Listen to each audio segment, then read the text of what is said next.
శ్రీకృష్ణుడు వంశాన్ని నాశనం చేసింది తన కొడుకే అని మీకు తెలుసా? ఒకసారి కృష్ణుడు కుమారుడైన సాంబడు గర్భిణీ రూపం ధరించి నా గర్భంలో ఉన్నది ఏ బిడ్డ అని దుర్వాస మహర్షికి అడుగుతాడు. సాధారణంగా దుర్వాస మహర్షికి చాలా కోపం ఎక్కువ.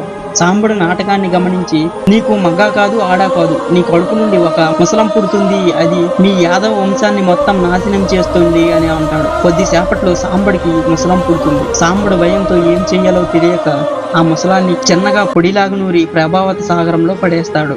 అప్పటి నుండి ద్వారకలో అనేక చెడు సంకేతాలు ప్రారంభమవుతాయి. దీన్ని చూసిన శ్రీకృష్ణుడు ప్రతి ఒక్కరిని ప్రభావతి సాగరం వద్దకు తీర్థయాత్రలకు వెళ్ళమని సలహా ఇస్తాడు. సాగరానికి చేరుకోగానే విపరీతమైన మద్యం సేవించి ఒకరినొకరు కొట్టుకోవడం ప్రారంభిస్తారు.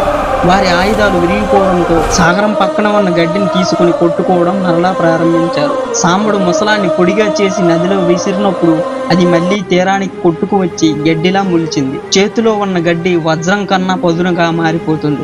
వీళ్లను ఆపడానికి కృష్ణుడు అక్కడికి వచ్చాడు. కానీ కృష్ణుడు కూడా వాళ్ళని శత్రువు అనుకుని చంపడానికి వచ్చారు. ఇలా మొత్తం యాదవ వంశం అంతా కృష్ణుడు కళ్ళ ముందనే సర్వనాశనం అయిపోతుంది. బలరాముడు కృష్ణుడు కూడా కొద్ది రోజులకు శ్వాస వదులుతారు. తరువాత ద్వారకా నగరం అంతా ఒక పెద్ద తుఫానులో మునిగిపోతుంది. ఇలాంటి మరెన్నో రహస్యాల కోసం మన ఛానల్ ని సబ్స్క్రైబ్ చేసుకోండి.